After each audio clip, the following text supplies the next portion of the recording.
ಕಾಲಿಗೆ ಕೆಜಿ ಚಿನ್ನದ ಬಿಸ್ಕೆಟ್ ಕಟ್ಟಿಕೊಂಡು ಬಂದು ತಗಲಾಕೊಂಡ ಬಿಸ್ಕೆಟ್ ಸುಂದರಿ ನಟಿ ರನ್ಯಾ ರಾವ್ಗೆ ನ್ಯಾಯಾಲಯ ಶಾಕ್ ಕೊಟ್ಟಿದೆ. ರನ್ಯಾ ಜಾಮೀನು ಅರ್ಜಿ ವಿಚಾರಣೆ ನಡೆಸಿದ ಕೋರ್ಟ್ ಆದೇಶವನ್ನ ಕಾಯ್ದಿರಿಸಿದೆ. ಚಿನ್ನದ ವಿದೇಶಿ ಮೂಲದ ಬಗ್ಗೆ ಯಾವುದೂ ಮಾರ್ಕಿಂಗ್ ಉಲ್ಲೇಖಿಸಿಲ್ಲ. ಈ ಚಿನ್ನದ ಬಿಸ್ಕೆಟ್ನಲ್ಲಿ ಇಂತಹ ಮಾರ್ಕ್ ಇದೆ ಎಂದು ಉಲ್ಲೇಖವಿಲ್ಲ. ಆಕೆಯನ್ನ ತಪಾಸಣೆಗೊಳಪಡಿಸಿದ ಸಮಯದ ಬಗ್ಗೆ ಮಹಜರ್ನಲ್ಲಿ ಉಲ್ಲೇಖವಿಲ್ಲ. ಹೀಗಾಗಿ ಪ್ರಕರಣದಲ್ಲಿ ಸರಿಯಾದ ಪ್ರಕ್ರಿಯೆ ಪಾಲಿಸಿಲ್ಲ. ಚಿನ್ನದ ಬಾರ್ಗೆ ಮಾರ್ಕಿಂಗ್ ನಂಬರಿಂಗ್ ಆಗಿದೆ. ದುಬೈ ಮೂಲದಿಂದ ಚಿನ್ನ ಬಂದಿದೆ. ಮಹಿಳೆಯಾಗಿದ್ದರೂ ಆಕೆಯ ಕೃತ್ಯ ಪರಿಗಣಿಸಿ ಜಾಮೀನು ನಿರಾಕರಿಸಬೇಕು. ರಾಧಿಕಾ ಅಗರ್ವಾಲ್ ಕೇಸ್ನ ಸುಪ್ರೀಂ ಕೋರ್ಟ್ನ ತೀರ್ಪು ಪರಿಗಣಿಸಬೇಕು. ದೇಶ ತೊರೆಯುವ ಸಾಧ್ಯತೆ, ಸಾಕ್ಷ್ಯನಾಶದ ಸಾಧ್ಯತೆ ಪರಿಗಣಿಸಬಹುದು. ದೊಡ್ಡ ಮಟ್ಟದಲ್ಲಿ ಸ್ಮಗ್ಲಿಂಗ್ ಆಗಿರುವುದನ್ನ ಪರಿಗಣಿಸಬೇಕು. ತನಿಖಾ ತಂಡ ಈ ಹಂತದಲ್ಲಿ ಸಂಗ್ರಹಿಸಿದ ದಾಖಲೆ ಸಂಶಯ ತರುವಂತಿಲ್ಲ. ರನ್ಯಾ ಹಾಗೂ ಡಿಆರ್ಐ ಪರ ವಕೀಲರ ವಾದ ಪ್ರತಿವಾದವನ್ನ ಆಲಿಸಿದ ಬೆಂಗಳೂರಿನ ಆರ್ಥಿಕ ಅಪರಾಧಗಳ ನ್ಯಾಯಾಲಯ ಮಾರ್ಚ್ 14ರಂದು ಆದೇಶವನ್ನ ಪ್ರಕಟಿಸುವುದಾಗಿ ಹೇಳಿದೆ. ಕೋಟಿ ಬೆಲೆಯ ಕೆಜಿ ಚಿನ್ನ ಕಳ್ಳ ಸಾಗಾಣೆ ಕೇಸ್ನಲ್ಲಿ ಲಾಕ್ ಆಗಿರೋ ಮಾಣಿಕ್ಯ ಬೆಡಗಿ ರನ್ಯಾ ರಾವ್ಗೆ ಒಂದು ಕಡೆ ಡಿಆರ್ಐ, ಮತ್ತೊಂದು ಕಡೆ ಸಿಬಿಐ ಸರಪಳಿಸುತ್ತಿರೋ ಬೆನ್ನಲ್ಲೇ ಮೂರನೇ ಕಂಟಕ ಶುರುವಾಗಿದೆ. ಬೆಂಗಳೂರಿನ ರನ್ಯಾ ಮನೆಯಲ್ಲಿ ಬರೋಬ್ಬರಿ 2 ಕೋಟಿ ರೂಪಾಯಿ ನಗದು ಸಿಕ್ಕಿತ್ತು. ಆದರೆ ನಿಯಮದ ಪ್ರಕಾರ 2 ಲಕ್ಷಕ್ಕಿಂತ ಅಧಿಕ ನಗದು ಯಾವುದೇ ವ್ಯಕ್ತಿ ಹೊಂದಿರುವಂತಿಲ್ಲ. ಹೀಗಾಗಿ 2 ಕೋಟಿ ಪತ್ತೆ ಬಗ್ಗೆ ತನಿಖೆ ನಡೆಸಲು ಪ್ರಕರಣಕ್ಕೆ ಐಟಿ ಇಲಾಖೆ ಎಂಟ್ರಿ ಕೊಟ್ಟಿದೆ. ಕೋರ್ಟ್ನಿಂದ ಅನುಮತಿ ಪಡೆದು ನಟಿ ರನ್ಯಾಳ ವಿಚಾರಣೆ ನಡೆಸಲು ಐಟಿ ಸಿದ್ಧತೆ ನಡೆಸಿದೆ. ಪರಪ್ಪನ ಅಗ್ರಹಾರ ಜೈಲಲ್ಲಿ ನಟಿಯ ವಿಚಾರಣೆಗೆ ಆದಾಯ ತೆರಿಗೆ ಇಲಾಖೆ ಅಧಿಕಾರಿಗಳು ಪ್ಲಾನ್ ಮಾಡಿಕೊಂಡಿದ್ದಾರೆ. ಈ ಹಿಂದೆ ನಟ ದರ್ಶನ್ ಮನೆಯಲ್ಲೂ 37 ಲಕ್ಷ ಹಣ ಸಿಕ್ಕಿತ್ತು. ಆಗ ಬಳ್ಳಾರಿ ಜೈಲಿಗೆ ಹೋಗಿದ್ದ ಐಟಿ ದರ್ಶನ್ ವಿಚಾರಣೆ ನಡೆಸಿತ್ತು. ಇದೀಗ 2 ಕೋಟಿ ಹಣದ ಬಗ್ಗೆ ರನ್ಯಾಳನ್ನ ಜೈಲಲ್ಲೇ ವಿಚಾರಣೆ ನಡೆಸಲು ಐಟಿ ಸಜ್ಜಾಗಿದೆ ಎನ್ನಲಾಗಿದೆ. ಇತ್ತ ಕೆಜಿಗಟ್ಟಲೆ ಚಿನ್ನ ಸಾಗಾಣೆ ಪ್ರಕರಣದಲ್ಲಿ ತನಿಖೆ ಚುರುಕುಗೊಳಿಸಿರೋ ಸಿಬಿಐ ಏರ್ಪೋರ್ಟ್ನ ಪ್ರೋಟೋಕಾಲ್ ಅಧಿಕಾರಿಗಳ ವಿಚಾರಣೆ ಮುಂದುವರಿಸಿದೆ. ಅಕ್ರಮ ಚಿನ್ನ ಸಾಗಾಟ ಪ್ರಕರಣದಲ್ಲಿ ಡಿಆರ್ಐ ಅಧಿಕಾರಿಗಳ ಬಲೆಗೆ ಬಿದ್ದಿರುವ ನಟಿ ರನ್ಯಾ ರಾವ್ ಮದುವೆಯಾದ ಒಂದೇ ತಿಂಗಳಲ್ಲಿ ಪತಿ ಜೊತೆ ಗಲಾಟೆ ಮಾಡಿಕೊಂಡಿದ್ಲು ಎನ್ನಲಾಗಿದೆ. ನವೆಂಬರ್ 27, 2024ರಂದು ತಾಜ್ ವೆಸ್ಟ್ ಎಂಡ್ನಲ್ಲಿ ರನ್ಯಾ ಜಿತಿನ್ ಮದುವೆ ನಡೆದಿತ್ತು. ಮ್ಯಾರೇಜ್ ಬ್ರೋಕರ್ ಮೂಲಕ 6/10/2024ರಂದು ರನ್ಯಾ ಜಿತಿನ್ ಮೊದಲ ಬಾರಿಗೆ ಭೇಟಿಯಾಗಿದ್ರು. ನಂತರ ಪರಸ್ಪರ ಮದುವೆಗೆ ಒಪ್ಪಿ ಅಕ್ಟೋಬರ್ 23, 2024ರಂದು ಎಂಗೇಜ್ಮೆಂಟ್ ಆದ ನಂತರ ನವೆಂಬರ್ 27, 2024ರಂದು ಮದುವೆಯಾಗಿ ಬಾಡಿಗೆ ಅಪಾರ್ಟ್ಮೆಂಟ್ನಲ್ಲಿ ವಾಸವಿದ್ರು. ಆದರೆ ಆರಂಭದಿಂದಲೇ ಜಿತಿನ್ ರನ್ಯಾ ನಡುವೆ ಸಣ್ಣ ಪುಟ್ಟ ಬಿರುಕು ಶುರುವಾಗಿತ್ತು. ಮದುವೆಯಾದ 1 ತಿಂಗಳಿಗೆ ಇಬ್ಬರ ನಡುವೆ ಗಲಾಟೆಯಾಗಿತ್ತು. ರನ್ಯಾ ಮತ್ತು ನನ್ನ ನಡುವೆ ಟ್ರಾನ್ಸ್ಪರೆನ್ಸಿ ಇರಲಿಲ್ಲ ಅಂತ ಪತಿ ತಿಳಿಸಿದ್ದಾರೆ. ಇನ್ನು ಸಂಬಂಧಿಕರ ಮೂಲಕ ಇಬ್ಬರ ನಡುವೆ ಸಂಧಾನಕ್ಕೆ ಅನೇಕ ಬಾರಿ ಪ್ರಯತ್ನಿಸಿದ್ರು, ಅದು ವಿಫಲವಾಗಿದೆ ಎನ್ನಲಾಗಿದೆ. ಮೈ ಮೇಲೆ ಚಿನ್ನದ ಭಂಡಾರವನ್ನೇ ತಂದ ನಟಿ ರನ್ಯಾ ರಾವ್ ಅರೆಸ್ಟ್ ಆಗಿದ್ದು ಹೇಗೆ ಅನ್ನೋದನ್ನ ಡಿಆರ್ಐ ಅಧಿಕಾರಿಗಳು ನೀಡಿರೋ ಮೆಮೋದಲ್ಲಿ ಇಂಚಿಂಚು ವಿವರಿಸಲಾಗಿದೆ. ದುಬೈನಿಂದ ಕೆಂಪೇಗೌಡ ಏರ್ಪೋರ್ಟ್ಗೆ ಬಂದಿದ್ದ ರನ್ಯಾ ಕಸ್ಟಮ್ಸ್ ದಾಟಿ ಗ್ರೀನ್ ಚಾನಲ್ನತ್ತ ಬಂದಿತ್ತು. ಪರಿಶೀಲನೆಗೆ ಮುಂದಾದ ಡಿಆರ್ಐ ಅಧಿಕಾರಿಗಳು, ನೀವು ಯಾವುದಾದ್ರೂ ಗೋಲ್ಡ್, ಗೂಡ್ಸ್ ಅಥವಾ ಬೆಲೆ ಬಾಳುವ ವಸ್ತುಗಳನ್ನ ತಂದಿದ್ದೀರಾ ಅಂತ ಪ್ರಶ್ನಿಸಿದ್ರು. ಅದಕ್ಕೆ ಉತ್ತರಿಸಿದ ನಟಿ, ನಾನು ಏನನ್ನೂ ತಂದಿಲ್ಲ ಎಂದಿದ್ದು. ಏನೇ ಕೇಳಿದ್ರೂ ಇಲ್ಲ ಎಂದು ಉಲ್ಟಾ ಉತ್ತರ ನೀಡಿದ ರನ್ಯಾ ಮೆಟಲ್ ಡಿಟೆಕ್ಟರ್ನಲ್ಲಿ ಬಂದಾಗ ಸೈರನ್ ಮೊಳಗಿತ್ತು. ಟ್ರಾಲಿ ಬ್ಯಾಗ್ ಸ್ಕ್ಯಾನ್ ಮಾಡಿದಾಗ ಏನೂ ಪತ್ತೆಯಾಗಿರಲಿಲ್ಲ. ನಂತರ ಲಿಖಿತ ಒಪ್ಪಿಗೆ ಪಡೆದು ಕರೆದೊಯ್ದು ಪರ್ಸನಲ್ ಆಗಿ ಪರಿಶೀಲಿಸಿದ ಬಳಿಕ ನಟಿ ಮೈ ಮೇಲೆ ಅನೇಕ ಚಿನ್ನದ ಬಾರ್ಗಳು ಪತ್ತೆಯಾಗಿವೆ.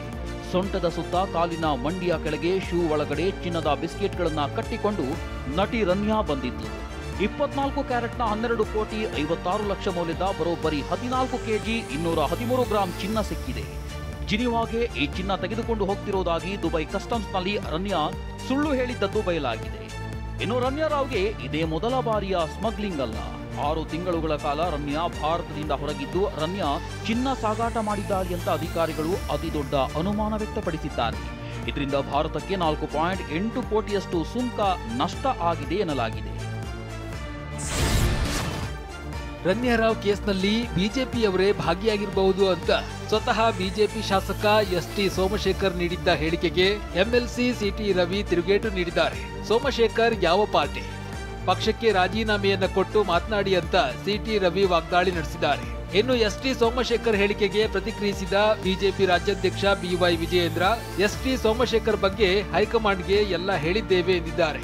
ನಿಮಗೆ ಬಿಜೆಪಿ ವಿರುದ್ಧ ಮಾತಾಡಬೇಕು ಅಂತಿದ್ರೆ ನಿಮಗೆ ಸ್ವತಂತ್ರ ಇದೆ, ಪಕ್ಷಕ್ಕೆ ರಾಜೀನಾಮೆ ಕೊಟ್ಟು ರಾಜಮಾರ್ಗ ತಳೀರಿ. ಟಿ ಸೋಮಶೇಖರ್ ಅವರು ಯಾಕೆ ಹೇಳಿಕೆಗಳನ್ನ ಕೊಡ್ತಾ ಇದ್ದಾರೆ, ಸರ್ಕಾರದ ಪರವಾಗಿ ನಿಂತಿದ್ದಾರೆ ನಿಮಗೆ ಗೊತ್ತಿದೆ.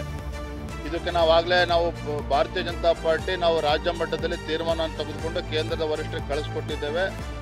ಇನ್ನೊಂದೆಡೆ ಸ್ಮಗ್ಲಿಂಗ್ ಕೇಸ್ನಲ್ಲಿ ಬಿಜೆಪಿ ನಾಯಕರು ಭಾಗಿ ಎಂಬ ಎಸ್ಟಿ ಸೋಮಶೇಖರ್ ಹೇಳಿಕೆಗೆ ಪ್ರತಿಕ್ರಿಯಿಸಿರುವ ಸಚಿವ ಸಂತೋಷ್ ಲಾಡ್, ನಟಿ ರನ್ಯಾ 30ರಿಂದ 40 ಬಾರಿ ವಿದೇಶಕ್ಕೆ ಹೋಗಿ ಬಂದಿದ್ದಾರೆ. ದುಬೈನಿಂದ ಬೆಂಗಳೂರಿಗೆ ತರಬೇಕು ಅಂದ್ರೆ ಏರ್ಪೋರ್ಟ್ ಯಾರ ಕಂಟ್ರೋಲ್ನಲ್ಲಿದೆ? ಏರ್ಪೋರ್ಟ್ ಕೇಂದ್ರದ ಅಧೀನದಲ್ಲಿ ಬರುತ್ತೆ. ಹಾಗಾದ್ರೆ ಮೊದಲ ಆರೋಪಿ ಅವರು ಆಗ್ಬೇಕಲ್ವಾ ಅಂತ ಬಿಜೆಪಿಗೆ ತಿರುಗೇಟು ನೀಡಿದ್ದಾರೆ. ಏರ್ಪೋರ್ಟ್ ಯಾರ ಕಂಟ್ರೋಲ್ ಅಲ್ಲಿದೆ? ಮತ್ತೆ ಸೆಂಟ್ರಲ್ ಅವರು ಮೊದಲು ಫಸ್ಟ್ ಆರೋಪಿ ಅವರು ಆಗ್ಬೇಕಲ್ವಾ? ಯಾರಾಗಬೇಕು ಆರೋಪಿ ಫಸ್ಟು? ಅದ್ರ ಬಗ್ಗೆ ಏನು ಚರ್ಚೆನೆ ಬೇಡ? ನೀವು ಅವ್ರನ್ನ ಕೇಳಲ್ವಾ? ಸರ್ ಇಷ್ಟು ಬಿಗೆ ಬಂದಿರ್ತಕ್ಕಂಥ ನಮ್ಮ ಭಾರತ ದೇಶ ಎಲ್ಲ ನಿಮ್ಮದೇ ಕಂಟ್ರೋಲ್ನಾಗಿದೆ, ಇಷ್ಟು ಸಾರಿ ಬಂಗಾರ ಒಳಗಡೆ ಹೆಂಗೆ ಬಂತಂತೆ? ತುಪ್ಪದ ಹುಡುಗಿ ರಾಗಿಣಿ ಹಾಗೂ ನಟಿ ಸಂಜನಾ ಗಲ್ರಾನಿಗೆ ಮತ್ತೆ ಡ್ರಗ್ಸ್ ಕೇಸ್ ಸಂಕಷ್ಟ ಎದುರಾಗಿದೆ. ಡ್ರಗ್ಸ್ ಪ್ರಕರಣದಲ್ಲಿ ಇಬ್ಬರು ನಟಿಯರಿಗೂ ಸಿಸಿಬಿ ಶಾಕ್ ನೀಡಿದೆ. ನಟಿಯರ ವಿರುದ್ಧ ಎಫ್ಐಆರ್ ರದ್ದು ಪ್ರಶ್ನಿಸಿ ಸುಪ್ರೀಂ ಕೋರ್ಟ್ಗೆ ಸಿಸಿಬಿ ಅರ್ಜಿ ಸಲ್ಲಿಸಿದೆ. ಡ್ರಗ್ಸ್ ಕೇಸ್ನಲ್ಲಿ ಎಫ್ಐಆರ್ ರದ್ದು ಕೋರಿ ನಟಿಯರಾದ ರಾಗಿಣಿ, ಸಂಜನಾ ಮತ್ತು ವೀರೇನ್ ಖನ್ನಾ ಈ ಹಿಂದೆ ಕೋರ್ಟ್ಗೆ ಅರ್ಜಿ ಸಲ್ಲಿಸಿದ್ರು.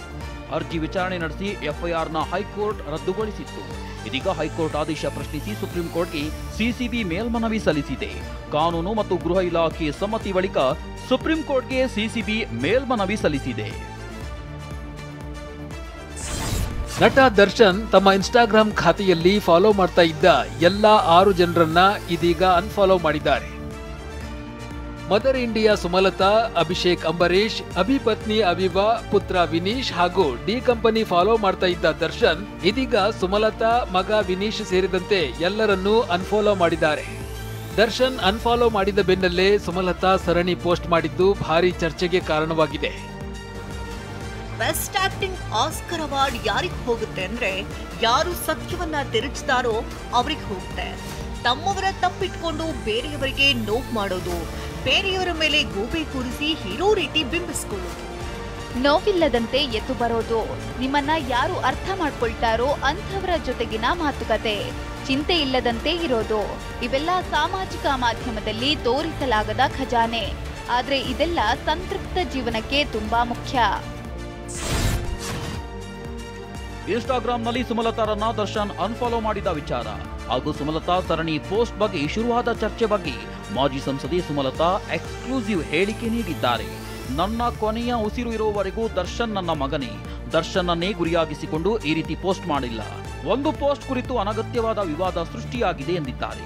ವಾಟ್ ಎವರ್ ಇಟ್ ಇಸ್, ಏನೇ ಆಗಲಿ, ಮೊದಲು ಯಾವ ರೀತಿ ದರ್ಶನ್ ಬಗ್ಗೆ ನನ್ನ ಒಂದು ಅನಿಸಿಕೆ, ಅಭಿಪ್ರಾಯ, ನನ್ನ ಒಂದು ಅಭಿಮಾನ ರೀತಿ ಏನಿದೆಯೋ ಆಸ್ ಅ ಸನ್ ನಾನು ಯಾವತ್ತೂ ನೋಡಿರೋದು ದರ್ಶನ್ನ. ಅದು ಇವತ್ತಿಗೂ ಅಷ್ಟೇ, ನಾನು ಇರೋ ಕೊನೆ ಉಸಿರುವರೆಗೂ ದರ್ಶನ್ ನನಗೆ ಮಗನೇ.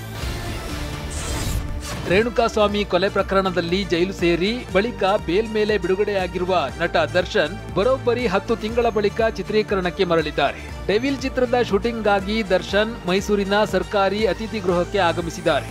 ಲಲಿತ್ ಮಹಲ್ನಲ್ಲಿ ಡೆವಿಲ್ ಚಿತ್ರದ ಚಿತ್ರೀಕರಣ ಶುರುವಾಗಿದ್ದು ದರ್ಶನ್ ಭಾಗಿಯಾಗಿದ್ದಾರೆ. ಇದಕ್ಕೂ ಮುನ್ನ ದರ್ಶನ್ ಚಾಮುಂಡಿ ಬೆಟ್ಟದಲ್ಲಿ ನಾಡದೇವತೆ ತಾಯಿ ಚಾಮುಂಡೇಶ್ವರಿ ದರ್ಶನವನ್ನ ಪಡೆದರು.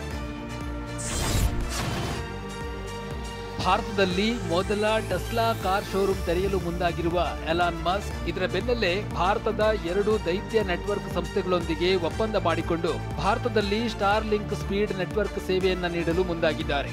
ಭಾರತಿ ಏರ್ಟೆಲ್ ಮತ್ತು ಜಿಯೋ ಸಂಸ್ಥೆಗಳು ಈಗಾಗಲೇ ಸ್ಟಾರ್ ಲಿಂಕ್ ಜೊತೆಗಿನ ಒಪ್ಪಂದಕ್ಕೆ ಸಹಿ ಹಾಕಿವೆ. ಸ್ಟಾರ್ ಲಿಂಕ್ ಇಂಟರ್ನೆಟ್ ಸ್ಯಾಟಲೈಟ್ ಆಧಾರಿತ ಇಂಟರ್ನೆಟ್ ಆಗಿದ್ದು ಸ್ಟಾರ್ ಲಿಂಕ್ನ ವಿಶೇಷ ಉಪಕರಣವನ್ನ ಸ್ಥಾಪಿಸಿ ಆ ಮೂಲಕ ಸ್ಯಾಟಲೈಟ್ ಇಂಟರ್ನೆಟ್ ಅನ್ನ ಬಳಸಬಹುದಾಗಿದೆ. ಬೆಂಗಳೂರಲ್ಲಿ ಆಟೋ ಮೀಟರ್ ದರ ಪರಿಷ್ಕರಣೆ ಕುರಿತು ಸಭೆ ಅಂತ್ಯವಾಗಿದೆ. ಆಟೋ ಚಾಲಕರ ಅಭಿಪ್ರಾಯ ಸಂಗ್ರಹಿಸಿ ಎಷ್ಟು ದರ ಏರಿಸಬೇಕು ಅನ್ನೋದನ್ನ ಜಿಲ್ಲಾಧಿಕಾರಿ ನಿರ್ಧರಿಸಲಿದ್ದಾರೆ. ಮ್ಯಾಂಚೆಸ್ಟರ್ನ 22 ವರ್ಷದ ವಿದ್ಯಾರ್ಥಿನಿ ಲಾರಾ ತನ್ನ ಕನ್ಯತ್ವವನ್ನ 18 ಕೋಟಿಗೆ ಮಾರಾಟ ಮಾಡಿದ್ದಾಳೆ. ಡಾಕ್ಟರ್ ರಾಜ್ಕುಮಾರ್ ಹುಟ್ಟೂರು ಚಾಮರಾಜನಗರ ಜಿಲ್ಲೆಯ ಗಾಜನೂರಿಗೆ ನಟ ಶಿವಣ್ಣ ದಂಪತಿ ಭೇಟಿ ಮಾಡಿದ್ದಾರೆ. ಬಾಲಿವುಡ್ ನಟಿ ಕತ್ರೀನಾ ಕೈಫ್ ಕುಕ್ಕೆ ಸುಬ್ರಹ್ಮಣ್ಯ ದೇವರ ಮೊರೆ ಹೋಗಿದ್ದಾರೆ. 2 ದಿನಗಳಿಂದ ದಕ್ಷಿಣ ಕನ್ನಡದ ಕುಕ್ಕೆ ಸುಬ್ರಹ್ಮಣ್ಯ ದೇವಾಲಯದಲ್ಲಿ ವಿವಿಧ ಪೂಜೆಗಳಲ್ಲಿ ಭಾಗಿಯಾಗಿದ್ದಾರೆ.